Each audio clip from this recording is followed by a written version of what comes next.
My uncle tried to have me declared mentally incompetent for my inheritance, so I played along until the court date. When my grandmother died and left me her entire estate, worth $2.3 million, I knew Uncle Garrett would lose his mind. He'd been circling like a vulture for years, waiting for his payday. What he didn't expect was Grandma's final screw you from beyond the grave. The will reading was brutal. Garrett sat there, jaw clenched, as the lawyer read how I'd inherit everything on my 25th birthday, just 6 months away. The house, the investments, even Grandma's antique jewelry collection. Garrett got nothing except a vintage tea set and a note that said, "For all your fake concern over the years." His face went through about 17 different emotions before settling on rage. "This is ridiculous," he stammered to the lawyer. "Vivian's barely functional. She dropped out of law school, lives like a hermit, and can't even hold a job." The lawyer, Mr. Henderson, adjusted his glasses. "The will is ironclad, Mr. Walsh. Your mother was of sound mind when she drafted it." Garrett's wife, Cheryl, my step-aunt, who'd married him for his expected inheritance, looked like she might vomit. She'd already picked out new furniture for the lake house, planned renovations for the main estate, and researched European cruises they'd take with their money. I'd overheard her on the phone with interior designers just 2 weeks earlier, discussing a complete makeover that would cost more than most people make in a year. "There has to be something we can do," Cheryl whispered, gripping Garrett's arm so tight her knuckles went white. "Oh, there is," Garrett said, his voice cold. "Trust me." The thing about Garrett was that he'd always been a schemer. Even as kids, he'd find ways to manipulate situations to his advantage. When we were young, he'd convince other relatives that Grandma was showing favoritism toward me, hoping they'd pressure her to be fair and include him more in her will. He'd bring her gifts he couldn't afford, then complain loudly about his financial struggles, hoping she'd offer to help. But Grandma saw right through him. She'd told me stories about how he'd tried to convince her to invest in his various failed business ventures over the years. A restaurant that closed within 6 months. A real estate flip that lost money when the market crashed. A pyramid scheme involving essential oils that got him investigated by the state attorney general. "Your uncle's problem," Grandma had explained while we baked cookies the Christmas before she died, "is that he thinks everyone else is as stupid as he is. He's been trying to manipulate me for 30 years, and he still hasn't figured out that I see right through him." 2 weeks later, the legal papers arrived. Garrett was petitioning the court to have me declared mentally incompetent, claiming I was unstable and unfit to manage significant assets. His evidence? That I'd dropped out of law school after a nervous breakdown, lived alone with too many cats, I had too, exhibited erratic behavior patterns, and had been increasingly isolated and paranoid since my grandmother's death. The petition was thorough. He'd documented every time I'd canceled plans, every occasion I'd seemed distracted at family gatherings, every moment I'd appeared anything less than perfectly composed. He'd even gotten statements from neighbors claiming I talked to myself and kept strange hours. Mrs. Henderson from next door had signed an affidavit saying she'd seen me having animated conversations with invisible people in my backyard. What she'd actually witnessed was me talking to my cats while gardening, but Garrett had coached her to make it sound ominous. The hearing was scheduled for 3 months out, plenty of time for me to gather evidence of my own. What Garrett didn't know was that Grandma had warned me this would happen. During her final week, when the morphine made her lucid in unexpected moments, she'd gripped my hand with surprising strength. "Your uncle's a snake," she'd whispered, her voice barely audible. "He's been asking about my will for months, trying to find ways to contest it. He even brought some lawyer friend by last month, claiming it was just a social visit, but I heard them talking on the porch about undue influence and mental capacity evaluations. She'd made me promise to fight for what was rightfully mine. Don't let him win," she'd said. "That money is meant to give you freedom, not line his pockets. I've been saving it for 60 years so you could have choices I never had." I thought she was being paranoid. Turns out, even dying, Grandma was sharper than the rest of us. The day I received the incompetency petition, I sat in my kitchen reading every word. Garrett had been methodical. He documented times I'd seemed confused about dates, occasions when I'd appeared disheveled in public, instances where I'd made irrational purchases like organic cat food and art supplies. He'd even included a statement from my former law school advisor claiming I'd had an emotional breakdown during finals week. What had actually happened was that I'd cried in Professor Martinez's office after failing my corporate law exam, but Garrett had somehow tracked him down and convinced him to frame it as evidence of mental instability. That's when I realized something important. If Garrett wanted to see crazy, I'd give him a performance he'd never forget. But first, I needed to understand exactly what I was up against. I spent 3 days researching competency law, guardianship proceedings, and the specific requirements for having someone declared mentally incompetent. The more I learned, the more I realized how easily the system could be manipulated by someone with the right connections and enough malicious intent. I also started investigating Garrett himself. If he wanted to play dirty, I'd dig up every piece of dirt he'd ever buried. I started small with the performance. At family dinners, I'd stare blankly when spoken to, then suddenly laugh at nothing. I let my hair get greasy and wore the same clothes multiple days in a row. When Garrett visited to check on me, I'd leave dirty dishes everywhere and mutter about hearing voices. The neighbors are watching me, I'd whisper, peeking through curtains with exaggerated paranoia. They know about the money. They know Grandma told me secrets before she died. What secrets, honey? Garrett would ask, leaning forward with fake concern while his eyes gleamed with interest. Can't tell, I'd mutter, shaking my head rapidly. The walls have ears.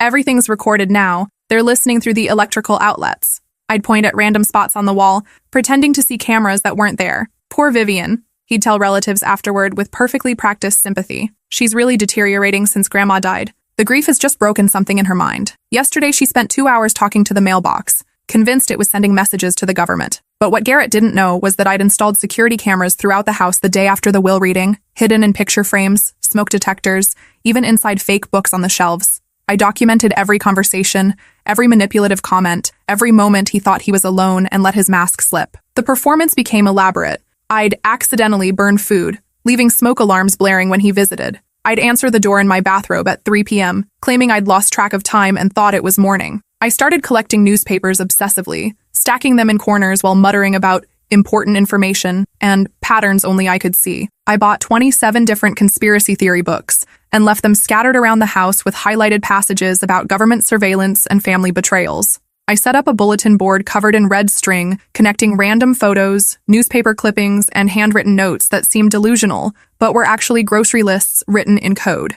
The grocery lists were my private joke. Milk, eggs, bread, destroy Uncle Garrett looked completely insane when written in my deliberately unstable handwriting and connected to photos of politicians with red string. Garrett ate it up. He brought friends by to witness my decline, shaking his head sadly as I rambled about conspiracy theories I'd researched online. He'd whisper loudly enough for me to overhear. The doctors say it might be genetic. My mother had some paranoid episodes near the end too. That was a lie. Grandma had been sharp until her final breath, sharp enough to hide a recording device in her bedside table during Garrett's last visit. I'd found the recording after her death, where she'd caught him rifling through her jewelry box while she pretended to sleep. I escalated the performance. I started answering my phone with Vivian's House of Secrets were being monitored and hanging up on telemarketers after warning them about the listeners. I wore the same stained sweater for a week straight and shuffled around in fuzzy slippers, even when Garrett brought his lawyer by for an informal visit. How long has she been like this? The lawyer asked, watching me arrange cat toys in geometric patterns while humming off key. It started right after the funeral, Garrett said sadly. She became obsessed with the idea that people were plotting against her. Last week, she tried to pay for groceries with Monopoly money and genuinely seemed confused when the cashier explained the difference.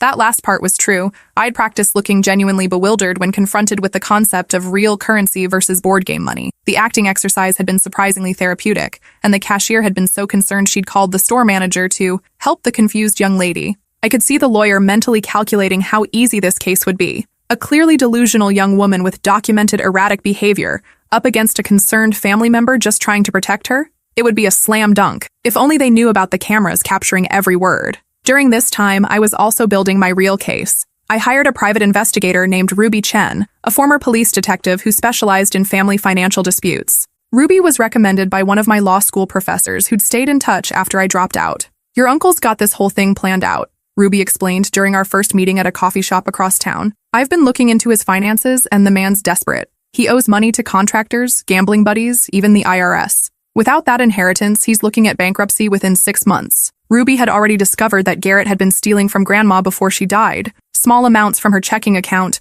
jewelry pieces he claimed she'd given him, even a forged signature on a loan document 6 months before her death where he'd borrowed against her house without her knowledge. The interesting thing, Ruby continued, spreading documents across the table, is that your grandmother seems to have known about the theft. She kept detailed records of everything that went missing, complete with dates and descriptions. She even had her jewelry appraised and photographed before some of his visits. This was news to me. Grandma had been building her own case against Garrett. There's more, Ruby said. Your uncle's been telling people for years that your grandmother promised him the inheritance. I've got recorded conversations where he's bragging about how he'll be set for life once the old lady dies. He even pre-ordered a boat last month, telling the dealer he'd have the money soon. The boat was a 30-foot cabin cruiser that cost more than most people's houses. Garrett had apparently put down a $50,000 deposit and told the dealer his inheritance would come through any day now. Ruby also discovered that Garrett had approached several other family members, trying to get them to support his competency claim. He'd offered my cousin Derek $10,000 to testify that I'd seemed unstable at Christmas dinner.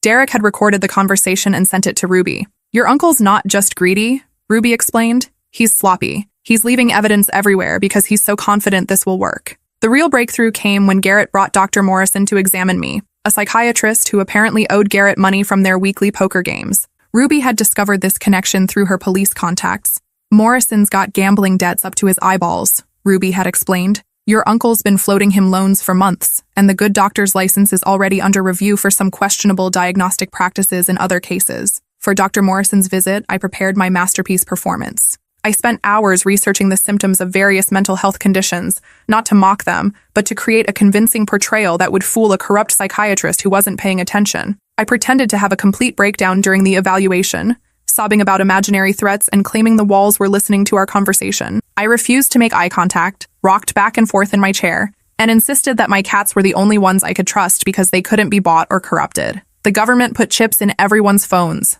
I whispered, glancing around frantically. But cats don't have phones. That's why they're safe. That's why I need so many of them. They're the only witnesses I can trust. I only had 2 cats, but I'd been buying cat supplies in bulk to support my crazy cat lady image. My basement was stocked with enough cat food to supply a shelter, and I'd set up multiple litter boxes throughout the house to make it look like I was hoarding animals. Dr. Morrison barely looked up from his notepad as he scribbled his predetermined diagnosis. The whole evaluation lasted maybe 20 minutes, and he spent most of it checking his phone and making notes that had nothing to do with my behavior. Do you hear voices that other people can't hear? He asked in a bored tone. Only the cats, I replied, then started having a full conversation with my tabby, Mr. Whiskers, about the doctor's suspicious motives. You see it too, don't you? The way he's not really listening? He's already decided what to write. Morrison didn't even react to this obviously staged behavior. He just scribbled more notes and asked perfunctory questions about my sleep patterns and appetite. Severe paranoid delusions with possible schizophrenic episodes, he told Garrett afterward, thinking I was upstairs napping. She's clearly unable to distinguish reality from fantasy. The cat obsession is particularly concerning, classic sign of isolation-induced psychosis. She'll never be competent to handle that inheritance. I'll make sure the court sees that. How much will your testimony cost? Garrett asked bluntly. Consider my poker debt forgiven, and we're even, Morrison replied. Plus my usual expert witness fee, of course. Gotta make it look legitimate. They laughed like old friends sharing a joke. I recorded everything from the air vent above the kitchen, where I'd installed one of my best cameras. Meanwhile, Ruby was uncovering more evidence of Garrett's desperation and criminal behavior. We discovered he'd been living off credit for the past 5 years, using one credit card to pay another in an endless cycle that was about to collapse. Your uncle's been telling creditors that he's expecting a large inheritance, Ruby explained during one of our weekly updates. He's used that story to get extensions on loans, advance payments from contractors, even convinced his mortgage company to defer payments for 6 months. The web of lies was staggering. Garrett had promised the same inheritance money to a dozen different creditors. When the will reading revealed he wasn't getting anything, his entire financial house of cards would collapse. There's something else, Ruby said, pulling out another folder. I found evidence that your uncle tried this same scam with his grandfather 15 years ago. Different circumstances, but the same basic approach. Claim the heir is mentally incompetent, get yourself appointed guardian, control the money. The grandfather case had failed because other family members had intervened, but it showed that Garrett's current scheme wasn't a desperate last-minute idea. It was a calculated pattern. 3 weeks before the hearing, I made contact with Garrett's ex-wife, Rita. She'd been bitter about their divorce for 15 years, especially since Garrett had hidden assets during the proceedings and left her with almost nothing. He's trying to steal your inheritance? Rita laughed harshly over coffee at a diner downtown. That sounds exactly like him. The man thinks he's entitled to everything that isn't nailed down. During our marriage, he tried to convince my elderly aunt to change her will and leave him her house. When that didn't work, he actually suggested we contest it after she died. I explained my plan. Rita's eyes lit up with vindictive joy that was almost frightening. I've been waiting years to watch that man get what he deserves, she said. Count me in. I've got boxes of evidence about his financial manipulations. Rita had saved every piece of documentation from their marriage, including evidence of Garrett's previous attempts to manipulate elderly relatives. His own grandfather had changed his will 3 times after Garrett's visits, each time giving him less money as he caught on to his grandson's schemes. Garrett tried the same thing with my grandmother, Rita explained, pulling out a folder thick with documents. He'd visit her when she was sick, bringing flowers and fake sympathy, then suggest she update her will to make things easier for the family. When she refused, he started spreading rumors about her mental state, claiming she was getting confused and might be taken advantage of by unscrupulous relatives. She showed me bank records proving Garrett had forged checks from his grandfather's account, medical records that contradicted his claims about the old man's mental state, and even a confession letter he'd written during their divorce, where he admitted to various financial schemes. The best part, Rita said with a vindictive smile, is that I recorded most of our arguments during the divorce. He admitted to all kinds of stuff when he was angry, thinking I'd never use it against him. The recordings were devastating. Hours of Garrett admitting to forgery, manipulation, and outright theft from elderly relatives. In one particularly damaging conversation, he bragged about how easy it was to convince doctors to question someone's mental capacity if you presented the right evidence. 3 days before the hearing, I made my final preparation. I cleaned myself up, organized all my evidence into a presentation that would make my law school professors proud, and called the one person Garrett would never suspect, his current wife, Cheryl. "I know you think I'm crazy," I told her over the phone, letting my voice shake convincingly. "But I found something in Grandma's papers about Garrett. I'm scared to tell anyone else, but I think you should know." Cheryl arrived within an hour, looking nervous and suspicious. Over the past months, I'd noticed cracks in their marriage. Garrett's financial stress was showing, and he'd been taking it out on her with increasing frequency. I showed her fabricated documents suggesting Garrett had been planning to leave her once he got the inheritance. Bank statements showing secret accounts, printed emails about new starts and freedom from dead weight, even a fake receipt for a consultation with a divorce attorney. The documents were completely fake, created by Ruby's tech-savvy nephew. But Cheryl's reaction was real. Years of suspicion about Garrett's faithfulness came flooding out. "That bastard," she whispered, tears streaming down her face. I knew something was wrong. He's been so secretive lately, taking phone calls in the garage, staying out late for business meetings that don't exist. She told me about finding credit card bills for expensive restaurants where he'd taken clients she'd never heard of, hotel receipts for overnight trips that didn't match his supposed work schedule, and mysterious cash withdrawals from their joint account. I comforted her while secretly recording our conversation. By the time she left, Cheryl had agreed to testify about Garrett's financial desperation and his comments about doing whatever it takes to get Grandma's money. "He said your grandmother was a selfish old bat for not leaving him anything," Cheryl admitted. "He said she'd lost her mind and didn't understand what family meant. He even joked about having her declared incompetent before she died, but said it was too late because she'd already made the will. This was perfect evidence of premeditation. There's something else," Cheryl continued, her voice dropping to a whisper. "Last week, he brought home some medical forms and asked me to sign them as a witness. He said they were just routine paperwork, but when I looked closer, they were requests for your medical records from various doctors. He forged your signature on the authorization forms. This was a federal crime. Garrett had committed medical privacy violations to build his case against me. The morning of the court date, I walked into that courtroom looking like a completely different person, clean, composed, wearing a sharp business suit I'd hidden in my closet for months. My hair was professionally styled, my makeup perfect. I looked every inch the competent law school graduate I actually was. Garrett's face went white when he saw me. He leaned over to whisper frantically to his lawyer, who looked equally confused. "What happened to her?" I heard him hiss. "She was completely out of it yesterday." His lawyer, a sleazy-looking man named Patterson who specialized in questionable guardianship cases, tried to recover quickly. "Sometimes people with mental illness can have moments of clarity," he whispered back. "It doesn't change the underlying pathology." But I could see the doubt creeping into his eyes. The hearing began with Patterson presenting Garrett's case. He called several witnesses who testified to my supposed erratic behavior over the past months.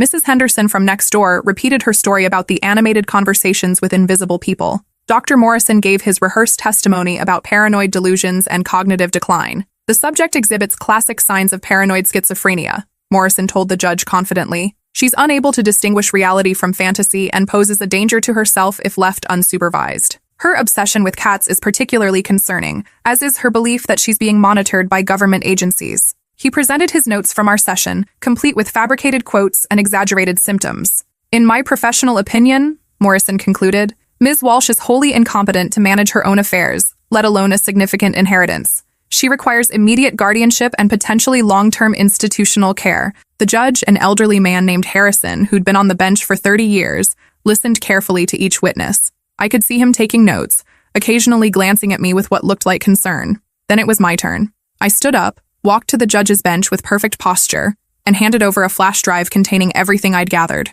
"Your Honor, I'd like to present evidence that this entire petition is fraudulent." The courtroom erupted. Garrett jumped to his feet, but his lawyer pulled him back down with a sharp yank. "Objection!" Patterson shouted. "This is highly irregular!" "Overruled," Judge Harrison said calmly. "I'm curious to hear what the respondent has to say. Please proceed, Ms. Walsh." I had prepared a presentation that laid out Garrett's scheme methodically. First, I played the recording of Garrett and Dr. Morrison's deal. The judge's expression darkened as he heard them discussing falsified testimony and debt forgiveness. "This is fabricated," Garrett shouted. "She's making this up." "Mr. Walsh," the judge said coldly, "you'll have your chance to respond. Sit down." Next came the financial records showing Garrett's desperation and theft from Grandma's accounts. Ruby had done beautiful work documenting every fraudulent transaction, every forged signature, every lie he'd told to cover his tracks. I showed evidence of the boat deposit, the promises to creditors, the hidden credit card debt, even his attempts to manipulate other family members into supporting his case. Your Honor, I said, my uncle isn't trying to protect me from financial mismanagement.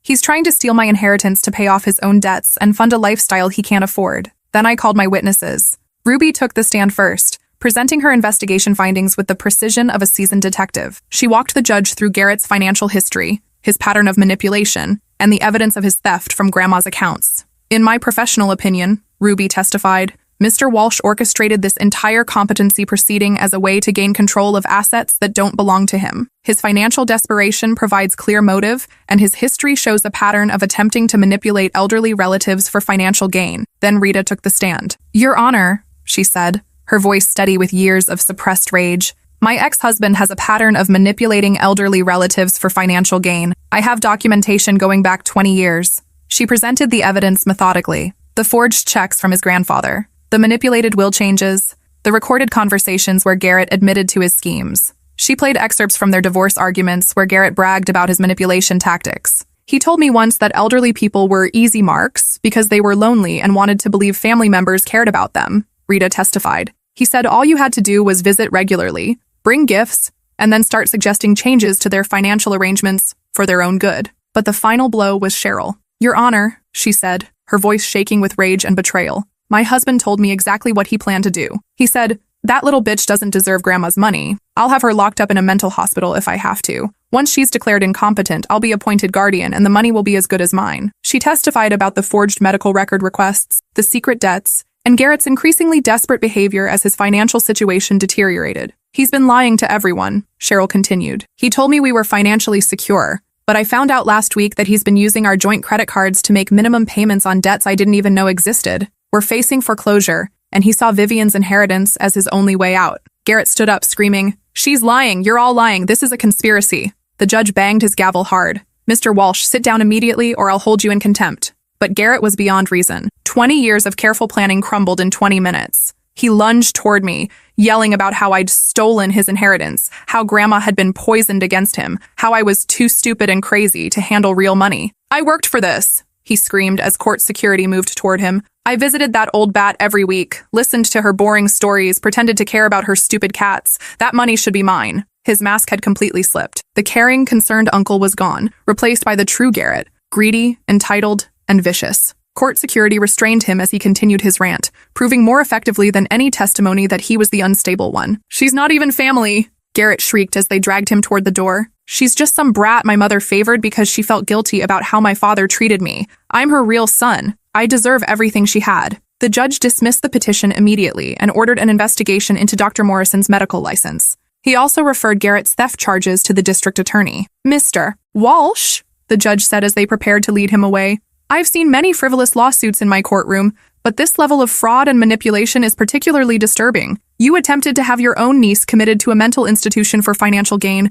That's not just illegal, it's unconscionable. As they led Garrett away in handcuffs, he looked back at me with pure hatred. You think you've won? He snarled. This isn't over. Family doesn't forget Vivian. You'll get what's coming to you. But it was over. 3 months later, Garrett was convicted of elder abuse, fraud, attempted manipulation of court proceedings, and medical privacy violations. He got 5 years in state prison. Dr. Morrison lost his license and faced perjury charges. His gambling debts were exposed, and several other suspicious cases he'd been involved in were reopened for investigation. Cheryl divorced Garrett immediately and took half of what little he had left, which wasn't much after his legal fees and restitution payments. She also testified against him in the criminal trial, providing additional evidence of his schemes and manipulations. I inherited Grandma's estate on my 25th birthday, exactly as she intended. The first thing I did was establish a foundation to help elderly people protect themselves from financial abuse by family members. Ruby became the foundation's head investigator, and we've helped dozens of families avoid situations like mine. The second thing I did was change the locks on every property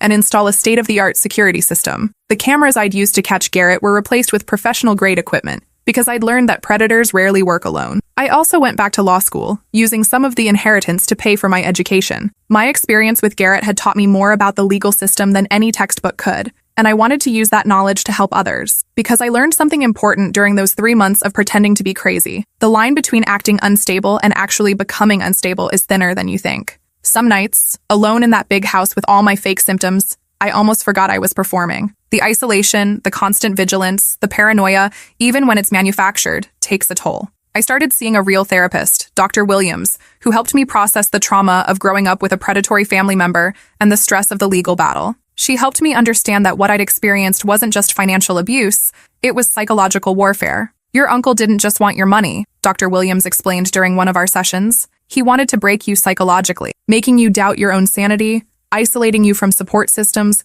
convincing others that you were unstable. These are classic tactics of psychological abuse. But I also learned that sometimes the best way to expose someone's true nature is to give them exactly what they think they want. Garrett thought he wanted a crazy, incompetent niece he could manipulate. Instead, he got a law school dropout who'd learned more about legal strategy in 3 months than he'd absorbed in 60 years of scheming. The foundation has helped 43 families so far, and we're expanding our services every year. Each case reminds me why Grandma's final gift wasn't just money. It was the chance to protect others from predators like Garrett. We've caught embezzling caregivers, manipulative stepchildren, and corrupt lawyers who prey on elderly clients. We've helped families recognize the warning signs of financial abuse and take action before it's too late. The house is peaceful now. My cats, both of them, spend their days sunbathing in Grandma's garden, where she taught me to recognize the difference between flowers and weeds. And every evening, I sit on the porch where she used to rock, watching the sunset over the lake that Garrett will never see again as a free man. Last month, I got another letter from Garrett in prison.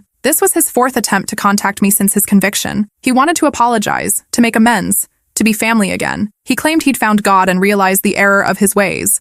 I threw it away without reading past the first line, just like I had with the others. Some people don't deserve second chances, especially when they never deserved the first one. Sometimes the best revenge isn't getting even. It's getting everything they thought they could take from you, then using it to make sure they can never hurt anyone else the same way. The foundation has helped 43 families so far. Each case reminds me why Grandma's final gift wasn't just money. It was the chance to protect others from predators like Garrett. And every time we catch another financial manipulator, every time we save someone's inheritance from a greedy relative, I can almost hear Grandma's voice. That's my girl. Now you're using that brain for something worthwhile. Last week, we had our biggest victory yet.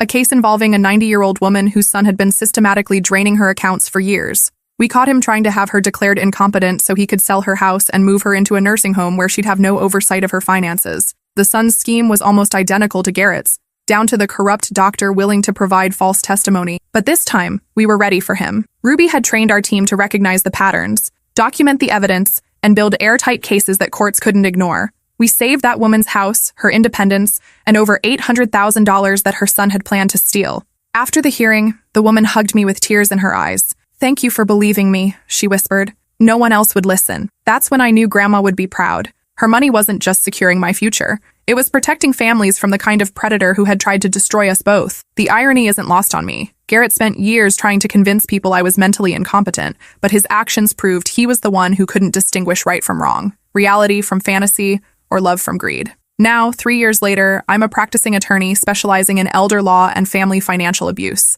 I have a successful practice, a beautiful home, and the satisfaction of knowing that Garrett's scheme not only failed, it led to a career that's the exact opposite of everything he represents. Sometimes the best revenge isn't getting even. It's getting everything they thought they could take from you, then using it to make the world a little bit safer from people like them.